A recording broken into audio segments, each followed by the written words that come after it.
Well, I want to begin by saying thank you to all of you, in particular to Paul, and all of you who have stayed on the course of loyalty to principles, when of course it's not always popular to do that.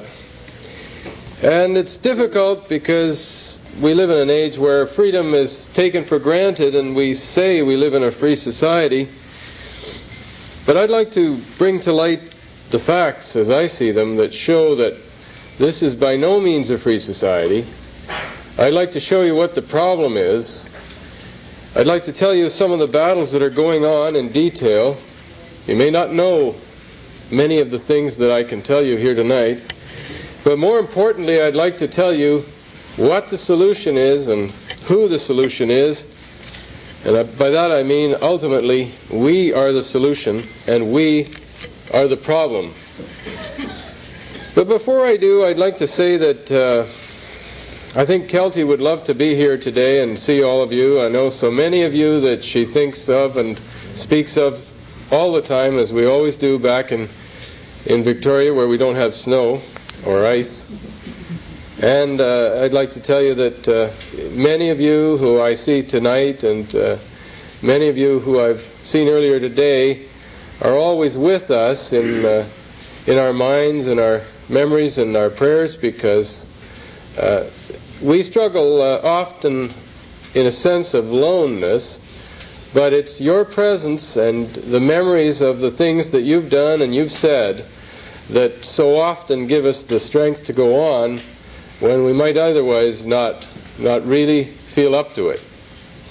I don't know whether you realize the importance that there really is to the affection that you hold for people that you believe in. There's not too many people really believe in me or in Kelty or what we're doing, but I know that you do. And in this world, it's come to be the case that quality really can defeat quantity. We've learned this the hard way. And in that sense, the qualities that we share together, the values we share together, and the friendship that we share together is really what makes our lives worthwhile. So I hope you accept my own thanks and that which I convey to you from Kelty for your determination and your faithfulness and loyalty through what has now become many, many years. I mean, I recall Ernst coming here in about 1985 or 84, and I guess that's been a long time, you know, it's been a long battle.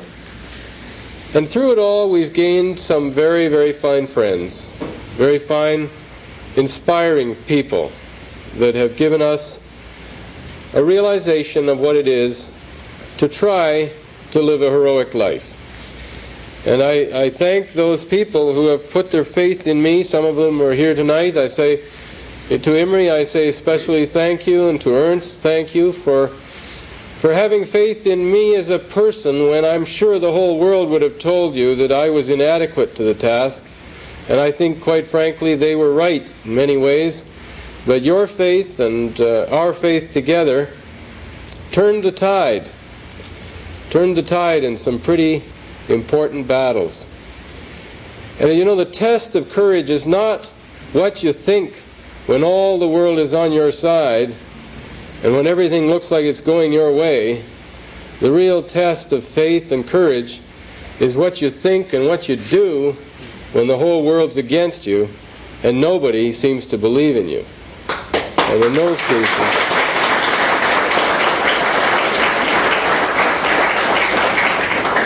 in those times, I've had the great privilege and the honor of having your faith in me when sometimes it didn't seem like we were going to be able to hold the line against our overwhelming enemies. So it's only because you kept that faith that I was able to carry on in those cases, to battle on your behalf and hopefully to win for principles and for right and for justice and also for you. Because, of course, the principles are important, but in the end it's the people who live or die by those battles we fight in. I was interested to tell you a few thoughts I had about a man called Grant Bristow. A man of a questionable past, a man that the government of Canada used for political purposes. I think that he is the paradigm of a corrupt society.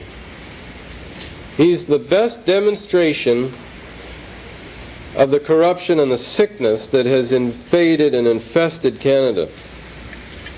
He was used, used is the right word. He was used, probably willingly, to infiltrate the Reform Party, for whom I might say I have no great love, to embarrass them. The government has whitewashed that process because the government who appointed the SIRC report committee were the same government who wanted to embarrass him. Now, when political power is used with spies to embarrass legitimate political parties, you have an abuse of the democratic process by those in power in the state. Nothing has changed, nothing has happened, nobody is going to take those people to task. Of course, they used the same man, Grant Bristow, to take me to dinner, to drive me around, to find out what my plans were in the Finta case. I complained about that. Nothing's been done. But you see, it didn't work. I had a secret weapon. As is the case in most situations, I had no plan. Much as is the case tonight. So they couldn't find out much by examining the vacant space that existed between my ears from that occasion.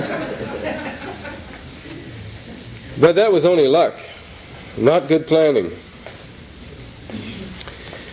As I say, their objective was entirely sinister and entirely malicious. They wanted to find out what the defense was in a criminal case that the government of Canada was prosecuting, so the government of Canada could destroy the defense. I guess in some cases it pays to trust in God, because otherwise the enemies of truth would find out very quickly what you plan to do. But they also solicited people to commit criminal acts through the use of Mr. Bristow, who offered their private residences and telephone numbers of prominent Jewish persons to enable and encourage people to injure or harm those people. I suppose it might be said that their plans were to apprehend anyone who would take those steps, but nevertheless, it's not very easy to distinguish between that and entrapping people into committing those acts, those criminal acts, which they virtually incited. This in a supposedly free society. They did this in effect to justify more repressive laws, to manipulate the evidence and justify creating laws that will take away your freedom and mine. The freedom to criticize, the freedom to speak out, the freedom to attack political ideas with forceful political arguments. In effect, through the use of Mr. Bristow, those in the Central Canadian establishment were prepared to deny the existence of any real freedom and to subvert the political process. And then what did they do to deflect attention from this travesty? Why, they accused the accusers. They accused the accusers by, for example, taking and encouraging the belief that Preston Manning took money from some South African donors. Whether that's true, I don't know. But I see, and I've read for the first time tonight, the accusation that I'm supposed to have told David Irving to tell a press conference that he went to Seattle in defiance of his departure notice. Well, that is so convoluted and twisted that it makes no sense. It's also, of course, entirely untrue. Anyone who knows David Irving knows no one ever told him anything, least of all me. But the truth is that he did tell me what I believe is the truth, and that is that unbeknownst to me, he went with Mr. Fisher, not to Seattle, not in defiance of his departure notice, but unbeknownst even to him, in compliance with his departure notice, he went to the United States. I found out about it later. Fisher had come to my house that night with Irving, and I was furious at Irving. Absolutely furious. Because in my absence, having told him to sit tight and hold his ground and say nothing, he'd made a deal to leave within 3 days, I think. And he'd voluntarily acknowledged that he had somehow done wrong by coming into Canada. Not quite sure what and he said, of course, they said if I didn't do that, I'd wait in jail until they had a hearing 3 weeks later and the media wouldn't pay any attention anymore. Well, it's a little late, but I'm sure the media would have paid a great deal of attention if an author was held in jail in this country for 3 weeks. They were certainly interested if he was held in this country for 3 days. But nevertheless, he did that, and when I saw him that evening, having flown back from Calgary at great expense to try and be there so that I could proceed with my habeas corpus application in Victoria, which I don't doubt would have succeeded, I found out that he'd already made this deal and basically given his prosecutors and persecutors the ammunition they needed. And he was then in the company of Mr. Fisher, who I'd never met before, but I noticed he drove a very expensive car with Washington license plates on, and he was going over to Vancouver with him on the ferry. Well, apparently after he got over in Vancouver, Fisher wanted him to sign some lithographs in the United States, where Fisher had a home, not in Seattle, but just over the border in Bellingham or Blaine or one of those towns just south of Vancouver, where most rich people have gone to avoid all the heavy Canadian taxes. So I find out that the accusation in this report, or what was here it is, and I read it for the first time tonight. It was that the source, I don't know who that is. Well, it's rather convoluted. It says the source further learned that Christie had told Irving to hold a press conference to tell people that he had left Canada after receiving his departure notice by traveling from Vancouver to Seattle. In effect, he had violated his departure notice and was challenging the Canadian government to act. Well, that makes no sense at all, because if he did what that says he did, and which I think he did, he would have not violated his departure notice, but he would have complied with it, and then would be entitled, I would suppose, to come back as anyone else can into Canada. And then it says, Christie strongly denies giving such advice to his client. That's an understatement of what I said when they read that to me, I can tell you that. Because I told them what I thought of these despicable political appointees who are nothing but flacks for the government, who wrote this piece of garbage called the Heritage Front Report to the Solicitor Affair, the Report to the Solicitor General of Canada. There isn't a word of truth in the part that I know about to be from the knowledge I have and the facts I know. It's really quite disgusting that the Canadian government would say the information was obtained prior to the deportation hearing. Doug Christie was Irving's counsel, and Irving did indeed use the defense of having left Canada and then returned, implying that even in spite of my denial, the supposedly accurate source is telling the truth. I hate to see lies perpetuated, and that's what this does. So what they did with Preston Manning is accuse him of doing something wrong, when what had originally motivated this report was the accusation that Grant Bristow had endeavored to embarrass the Reform Party, which of course he did. It was very conveniently arranged to tell the media in the middle of the last federal election that Mr. Droga and Mr. Bristow had been involved with their party as some kind of bodyguard. Of course, Mr. Bristow volunteered his services in that regard for me, as he also volunteered information about some of the potential jurors in the Finta case. I complained about this, not a word of that in the report. These little sycophants that operate the so-called SIRC, Civilian Intelligence Review Committee report, and the SIRC committee to supposedly watch the spies are the most disgusting form of sellout and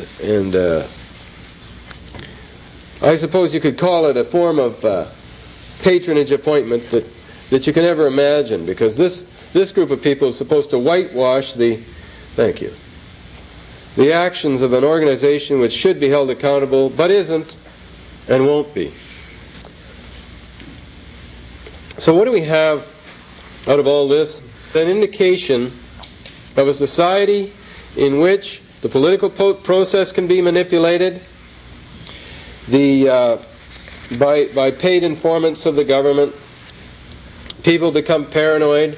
Meetings like this have to be tempered with a great deal of care, because of course it's always going to be used against the speaker.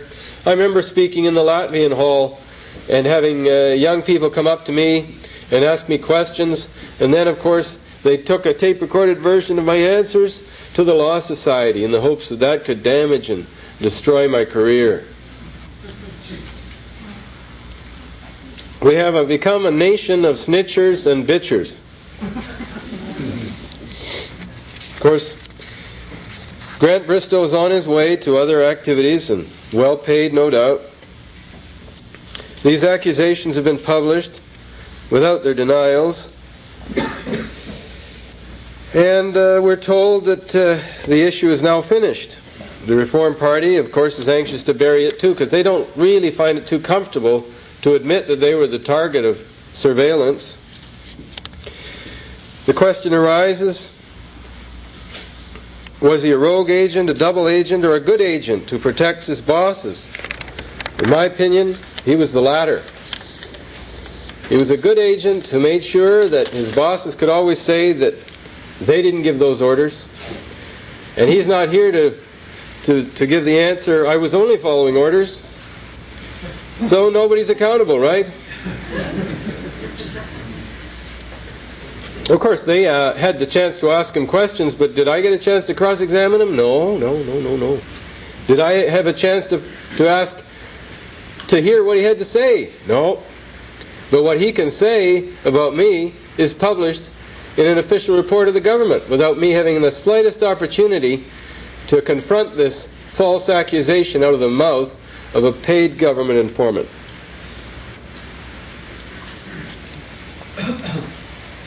The Bristow affair has shown me the depth of corruption in the Canadian establishment. They call this a free country, and I know how false that is. They can hurt people, and they may do. But I know there is nowhere to run from evil. There is nowhere to hide from corruption. There is no benefit from trying to escape from the rot we face. You have to confront and fearlessly fight evil.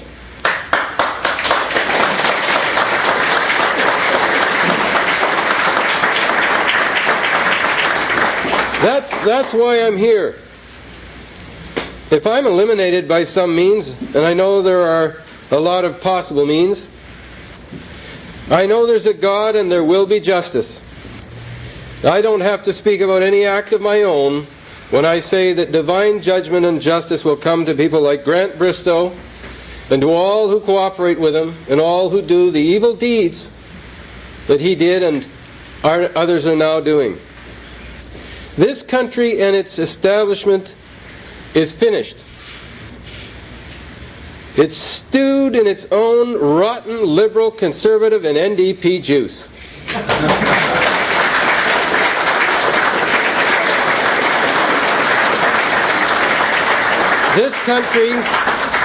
This country with its abortion in the ninth month has just aborted itself, its future, and its despicable past. There's not a single thing in the history of this country to be proud of. We fought other people's wars. I fought for other people's rights.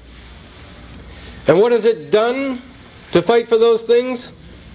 It's brought us to a time when Grant Bristow is the epitome of the security of my society. I thought my father's sacrifice in the Second World War was supposed to ensure our society. This country has destroyed other people's cultures. while it despised and destroyed its own. And there's nothing left of it. The streets of Toronto are the culture of Canada, and there isn't any. Now it seeks to stifle Quebec, the only part of the country that has a soul. If they can't buy them off, they'll scare them off. If they can't force them by giving them a fear of losing money, why, they'll bribe them with some other handy-dandy giveaway. With what? With a $600 billion debt and a $40 billion deficit, they're going to bribe them with what? Our money. Yeah, well, they're going to take it. Whatever you have. Your homes are not secure, your property's not secure, your freedom's not secure, your speech is not secure. Nothing is secure. Nothing is secure but your will to fight.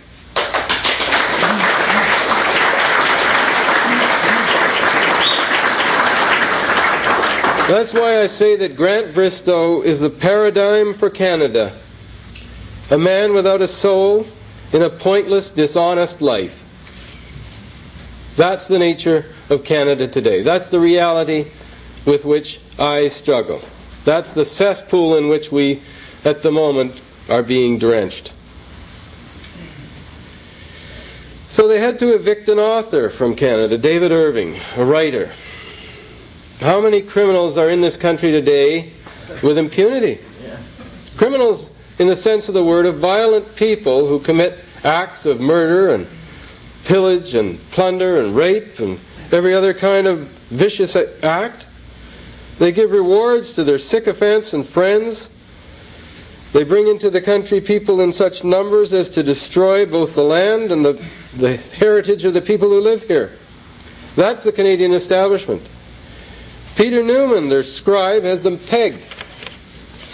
Why, we have the Reichmans, the Bronfmans, the Gramasians, the Singers, the Watermans, the Littmans, and their other cronies. That is the establishment of Canada. That is the power of Canada today. Where else is it? Tell me where else it is. They create a sewer and they call it the Canadian Way, and we're supposed to swim in it. Well, the fact is that they tried, and they're still trying, to grind down the freedom-loving, free-speaking people who criticize them. It was just the type of person that Doug Lewis was. The man who wanted power, got power, enjoyed power, supervised Bristow. And Bristow is the tip of the iceberg. There must be other Bristows right within this room, being paid to be here tonight, to listen to me and tell the world what I said. Tell the world no. Tell their political bosses what I said. Well, there's no amount of money could change what I'm saying. No amount of fear, no amount of pressure. So you can tell that to your political bosses.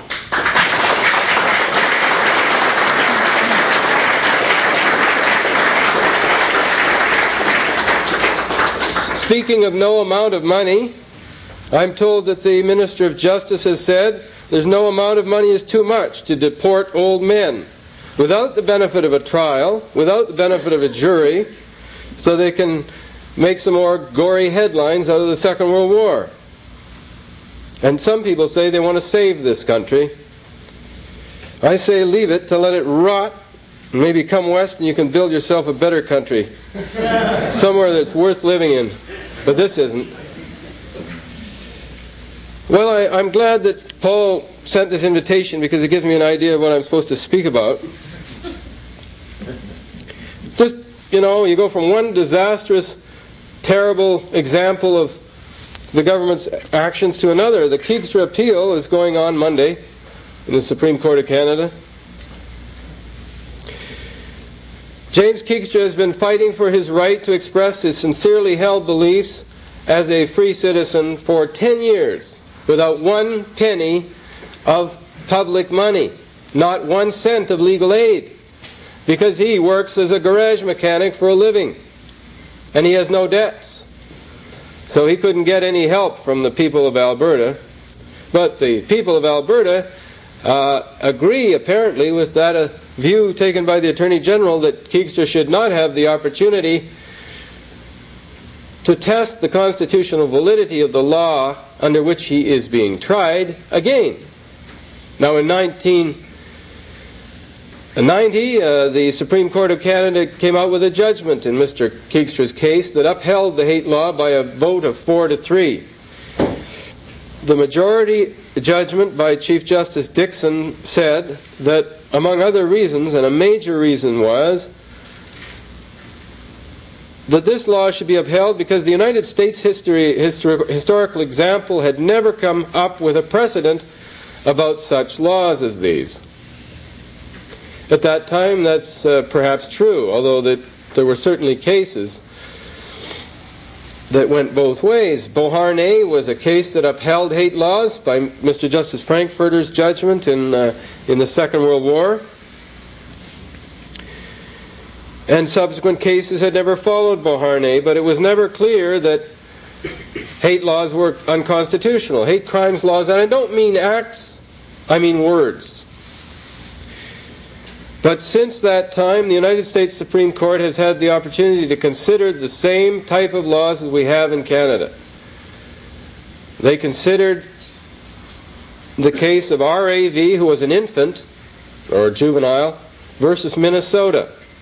And in that case, they held by a majority of 7-0 that such laws were unconstitutional either as being overbroad or over narrow.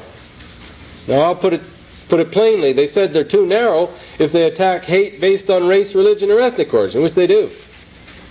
They said if you want to outlaw hate, you better outlaw all hate, not just that there's attacking race, religion, or ethnic origin. If anyone is so stupid as to think that the law can stop your emotions, well, then we should outlaw all the bad emotions like hate and greed and malice and envy and lust and, well, don't outlaw lust, but they go too far. There won't be too many people around if you outlaw that. But anyhow, I mean, if there's a desire to legislate morality and forbid immorality, and if you can solve all those fundamental problems of the human condition by outlawing immoral belief, conduct, or expression, why outlaw just hate based on race, religion, and ethnic origin?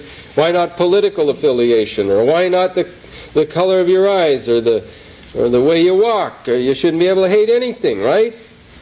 Well, I guess the Supreme Court of the United States has enough wisdom to realize that hatred has its place. You know, you're supposed to hate that which is evil. Now, what is evil is a matter of opinion. I've got some pretty strong opinions, no question about it. But the Supreme Court of the United States, by a majority of 7-0, had no trouble deciding that hate laws were unconstitutional. But in Canada, we can't make up our mind, apparently. By 4-3, we said they are legal. But then in the case of Ernst Zundel, we went 4-3 the other way and said they're illegal, or at least that one was. Now, of course, they said that the law against false news, which was simply being used as an instrument to get Mr. Zundel, because they couldn't get him prosecuted under the hate laws, why, we all heard time after time that that was a hate law prosecution, and Mr. Zundel was charged with hate crimes. Remember that? How many times did you hear that? Well, the Supreme Court of Canada said that law is illegal, but the other one's okay, by the same majority going in opposite directions. It seems to me that if the highest court in this country can't make up its mind very clearly where the line is drawn between legal and illegal speech, we're all going to need a law degree to open our mouths. And that's not a very good state of affairs, because truck drivers want to speak, and school teachers want to speak, and undertakers want to speak, and everybody wants to speak, and they should be able to speak as long as they don't advocate violence or crime. They should be able to speak their opinions without fear. But if you don't know where the line's drawn, everybody has fear. And that's what the enemies of freedom want. Fear. Because fear guarantees silence, and silence guarantees fear. And the two feed on each other until finally nobody has the nerve to open their mouth about anything. It takes courage to speak, especially when you've got something to lose. James Keegstra has lost really everything he had in life, but in material sense, but one thing. He didn't lose his self-respect, and he didn't lose his self-worth. The Keegstra appeal is coming on to decide one major issue, whether we can argue the Constitution or not.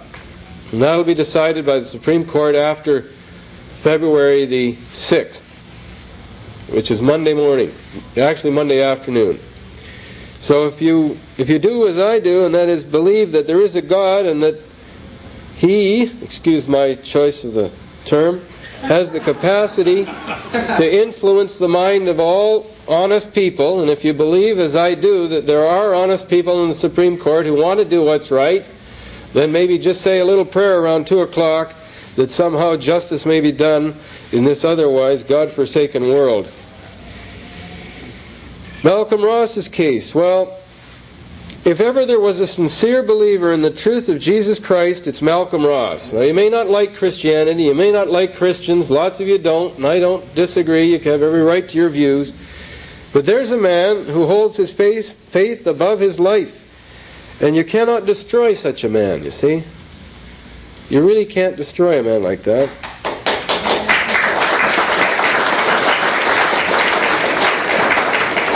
Because they believe, and I believe, that such men are made by God to stand against evil and never bend.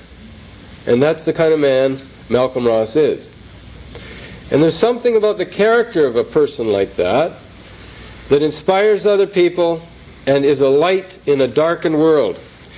And he has a friend whose name is Dr. Matin Yaksin, who's certainly not a Christian, he's probably a Muslim. I've never discussed religion with him. But he's a man of honor, and he's come to Mr. Ross's defense many times in the press, and it just baffles the enemies of freedom. How a man who is, they always accuse Ross or anyone else they don't like of being a racist, how a man who can be from Pakistan can support the rights of Malcolm Ross. So they really don't know how to play that card. The media doesn't know what to do with this man who's basically of a different race, a different religion, who believes in freedom of speech. They just don't know what to do. And he's very intelligent and very articulate in the way he explains Malcolm Ross's rights. What that tells me, and he's paid a very heavy price for that. He was obliged to retire from the University of New Brunswick Mathematics Department.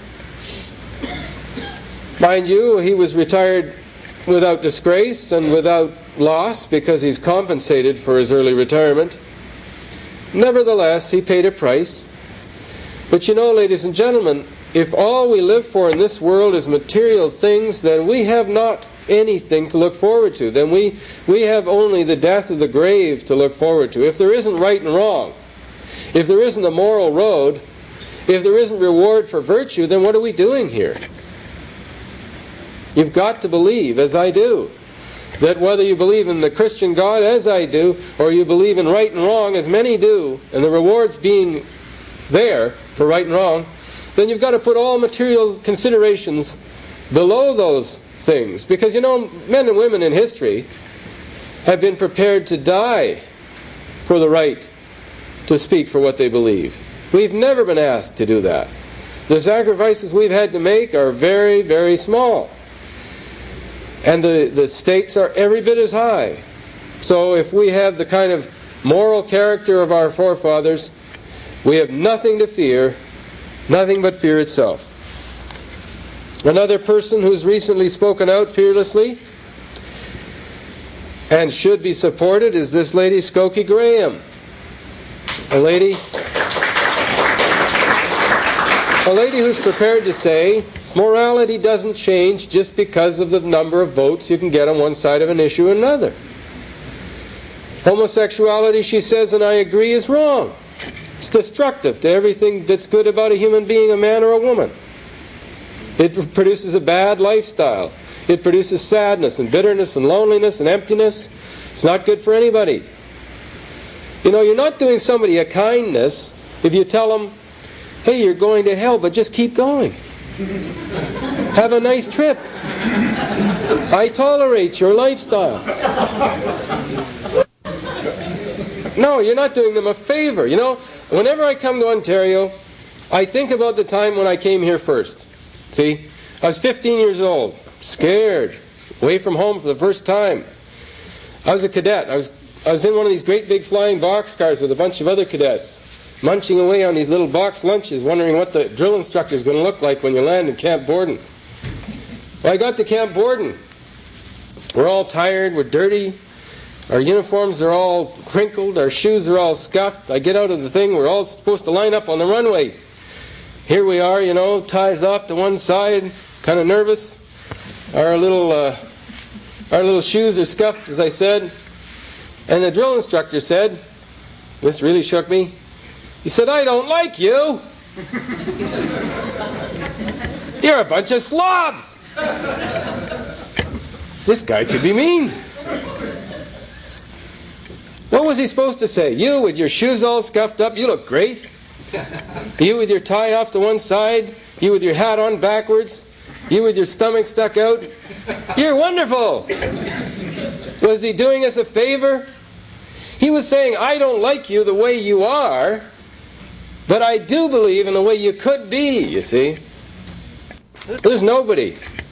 Nobody is hopeless, but it doesn't help anybody to tell them to keep going in a bad direction.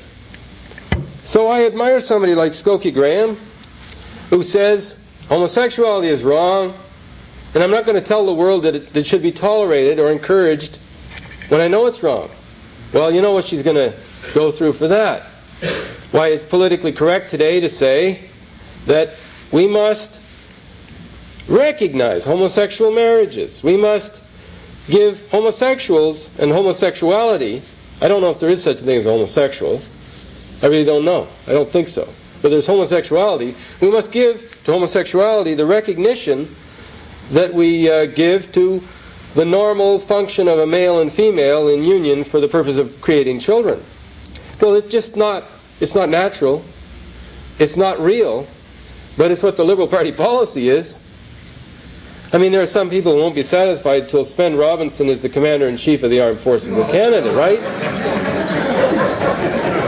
I mean, the Airborne Regiment made a big mistake, you see. Sheila Copps will be the Minister of Defense, and Sven will be the Commander-in-Chief or Chief of Defense Staff. I'm sure Mr. de Chastelain would rather give up his job now than face any more humiliation. But the thing is, people are afraid to speak out. I mean, Jean de Chastelain's pretty damn scared to speak out. He accepted basically what his political master said. He knows it's wrong. You don't condemn a whole regiment because some individuals did the wrong thing. And those individuals aren't irreparably damaged. They could be bad one day and good the next. What is it? We allow repentance from some people, but not from racists? Is that the way it works? Yeah. I see. Okay. In any event, people like Skokie Graham are pretty rare. She'll be punished by her party, but she won't be punished by God for telling the truth. If there is a right and wrong, and I believe there is, then what is better than to speak the truth regardless of the consequences? I think she'll win because she will not compromise the truth, and we must not compromise the truth but speak out fearlessly, honestly, faithfully to bear witness before the God who made us. Far from being destroyed by this process, we will individually and collectively be strengthened, invigorated, enlivened, and enlightened. Because I don't think there's really much else to fear if a person has the belief, as I do, that right will be rewarded and wrong will be punished. We have nothing to fear but the fear of error in what we do. It's been a long time that I've been in these struggles. The case of Mr. Keegstra and Mr. Zundel, Mr. Ross is still going on, except for Mr. Zundel, thank God, is as free as any of us in this room, and I commend him for the courage he's had through all this to endure, and likewise to Mr. Finta. We owe, a great deal to the individuals. It's easy enough for me. I wouldn't stand in jeopardy of going to jail. I don't stand to lose, not immediately, my home and family and everything. These individuals didn't have it as easy as I have. See, they really did have to pay in every way money-wise, time-wise, worry-wise, and jail-wise for the freedoms that we are at this moment in a limited way able to enjoy. Because make no mistake about it, if Ernst Zundel had gone to jail, this meeting probably wouldn't occur. Because when they tighten the noose on the Ernst Zundels, then they move to the James Keekstras, then they move to the Malcolm Rosses, then they move to the Paul Fromms, then they move to you, and then they move to me. I might get a little priority in that, I don't know. But you know and I know that the course of the censors and the terrorists against speech is always to pick what they think is the easiest target. Well, when they picked Ernst Zundel, they made a big mistake.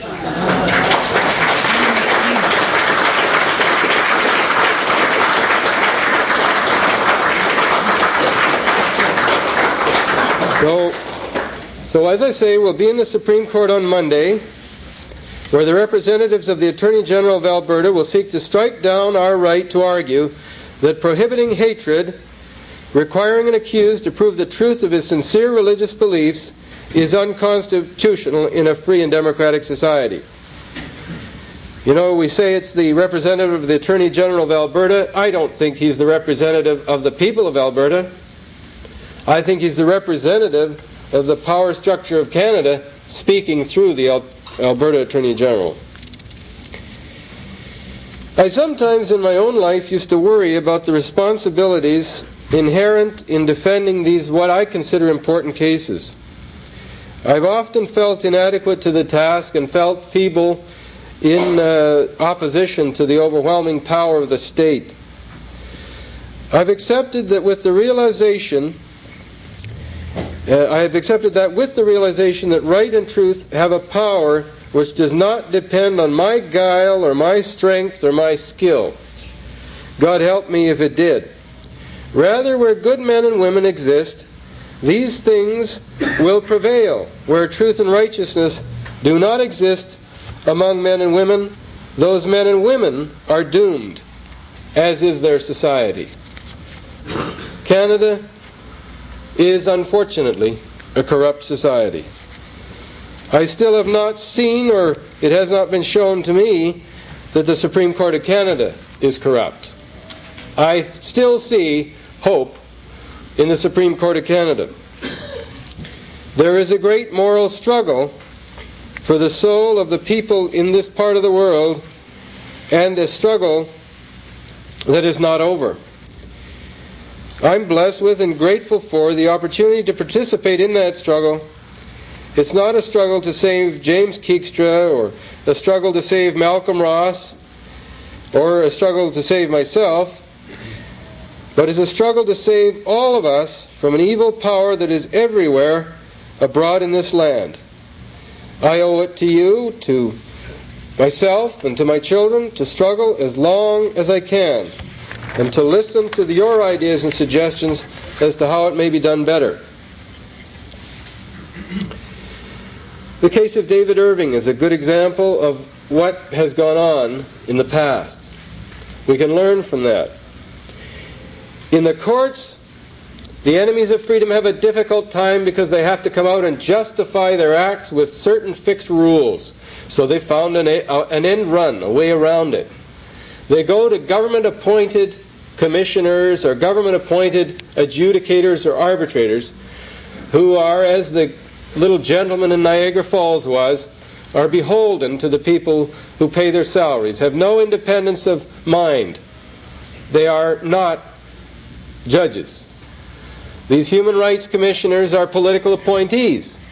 The adjudicator, well, he's an administrative appointee. God knows who appointed him.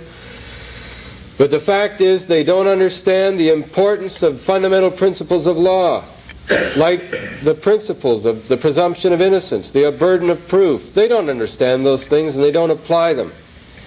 They apply the considerations of political correctness. And so far, the Supreme Court of Canada, and ironically the Charter, which many people say we should abolish, has been our bulwark for the defense of these fundamental principles, when politically these principles would have been swept away in a tide of public opinion stirred up by a vicious and volatile press. There is no possibility of fairness if we rely on the politicians today. None. We have seen, after a great deal of struggle and sacrifice and hard work, that the judiciary still can see the point and the principles that we believe in. They can see whether they agree with the views expressed or not. They can see the importance of freedom of expression, because they know that if you destroy that freedom, the society will no longer be peaceful.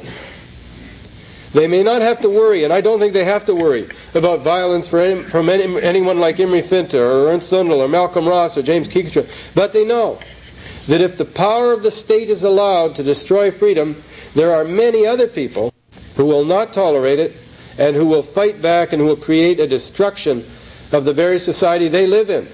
They are not stupid, opportunistic politicians.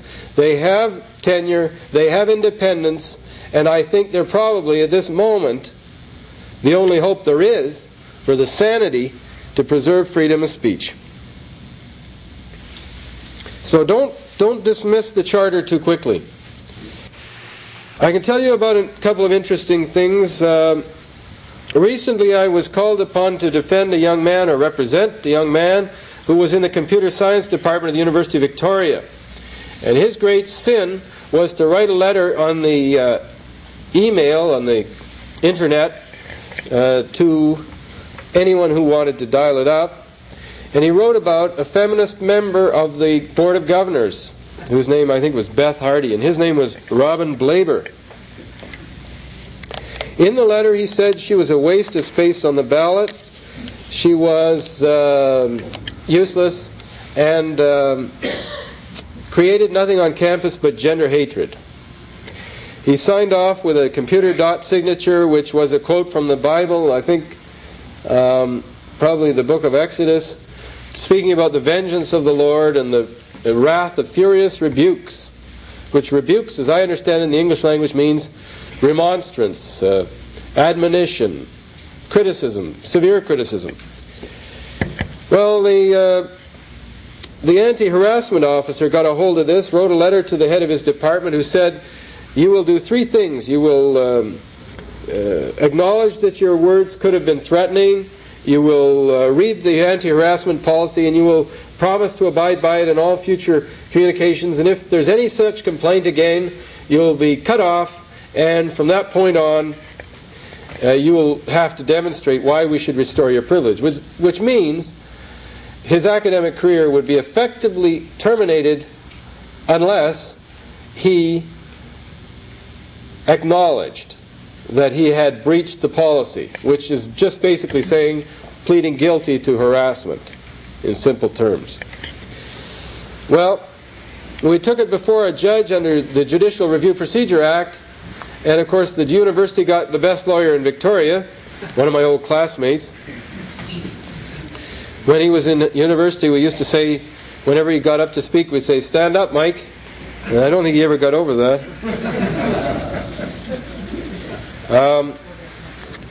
He wears long coats now, and it makes him look taller.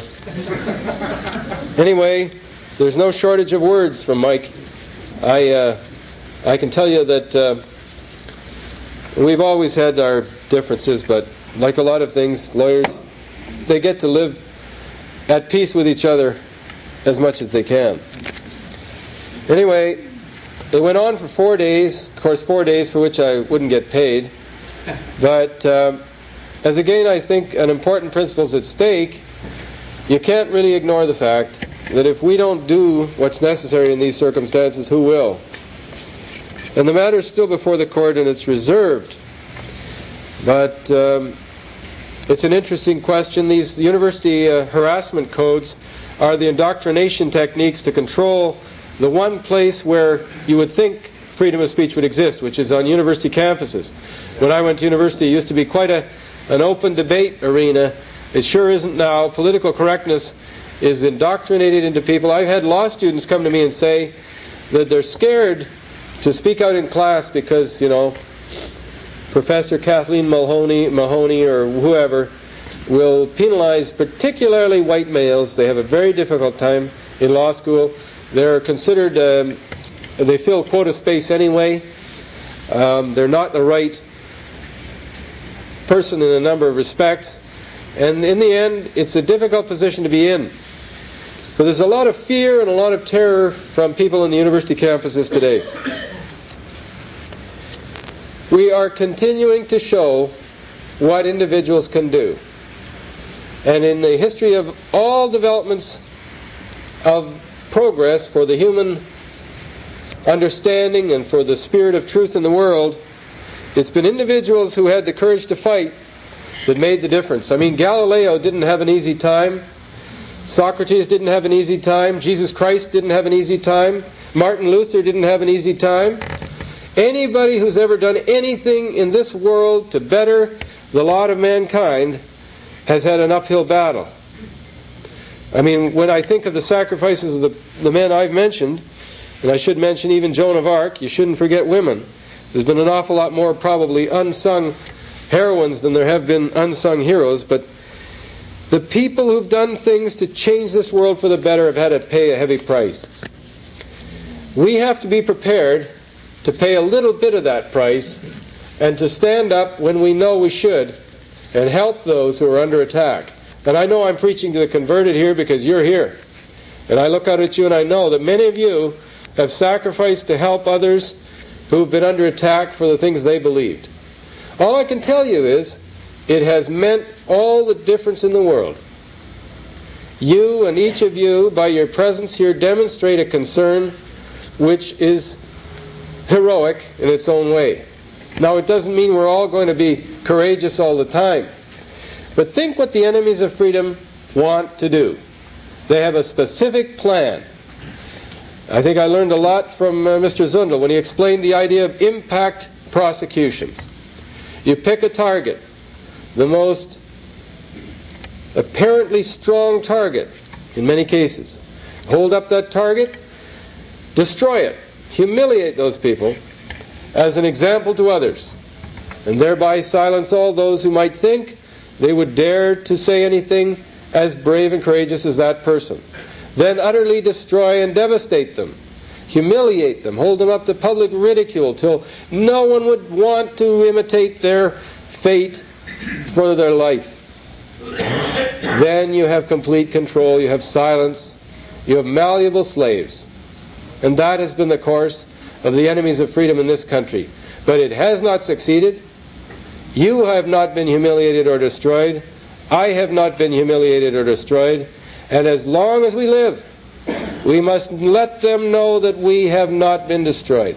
We have not surrendered. That's all we have to do.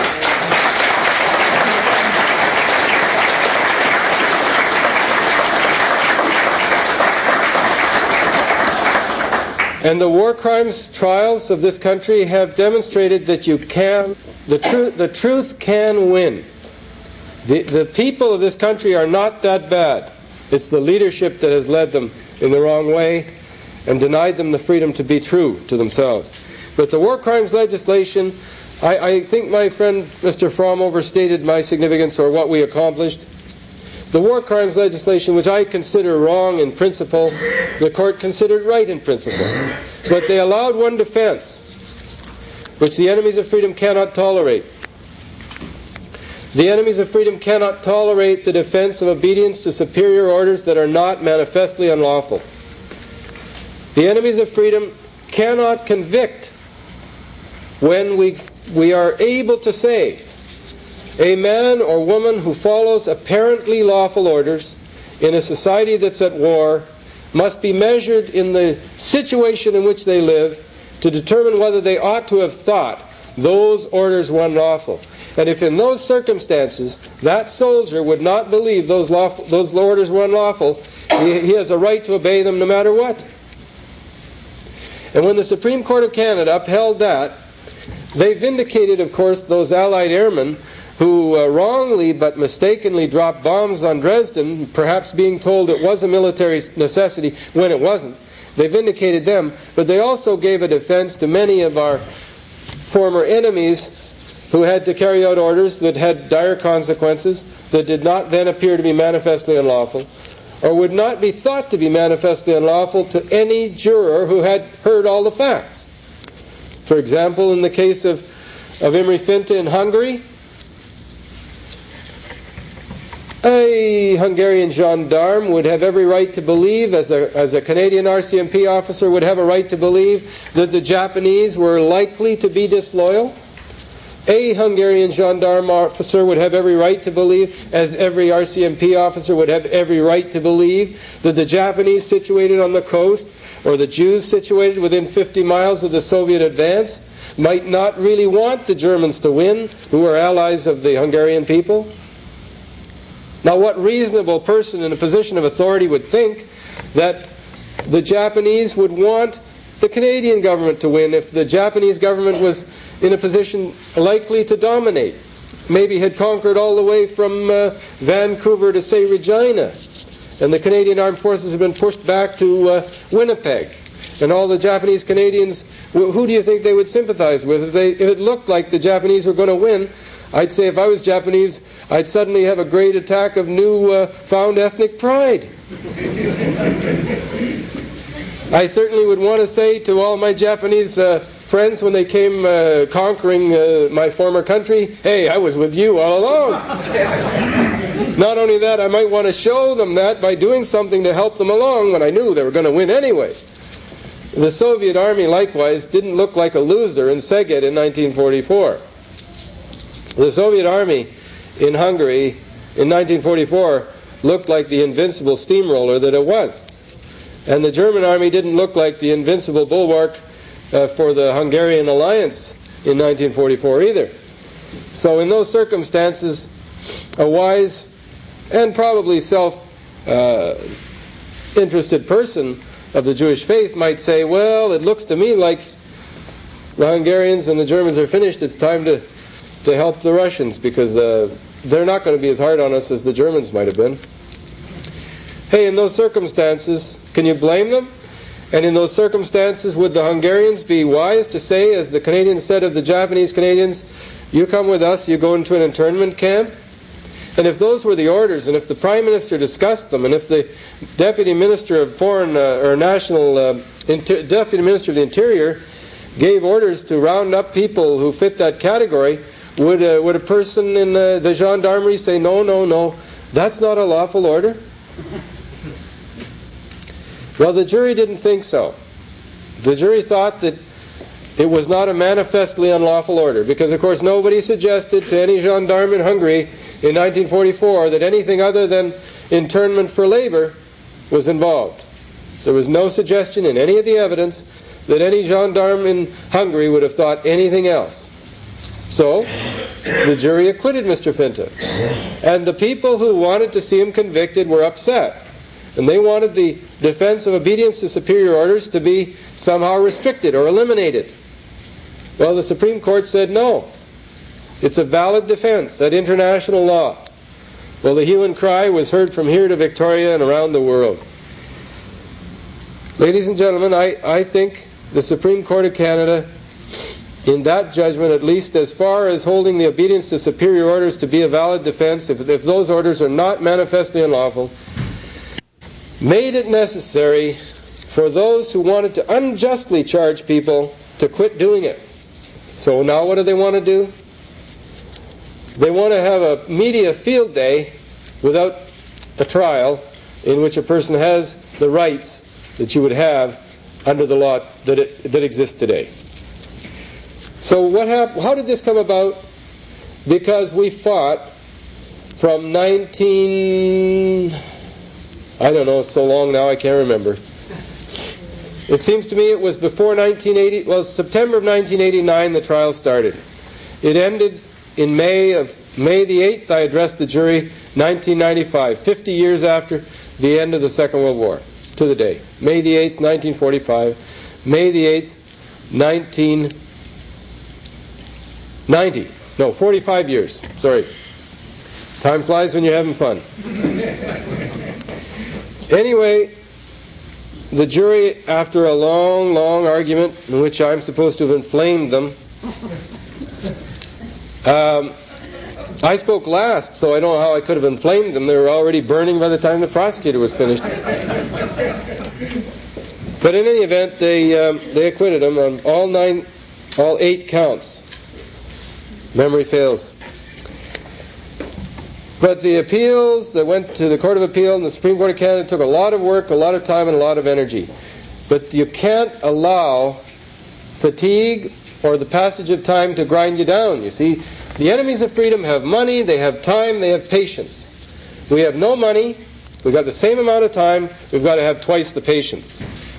And when we do, and when we don't give up, we can win. We do win.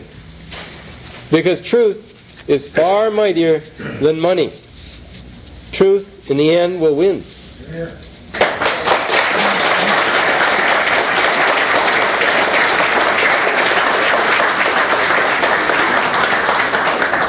So that's really the most encouraging thing I can tell you, because I know that you are interested in truth as I am.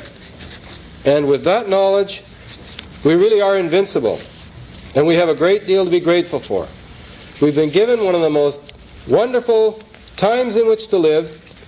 We're faced with a great many problems, as history has always been full of problems.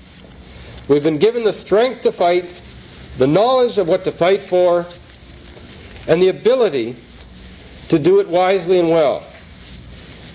And I don't think life could be much more enjoyable than that.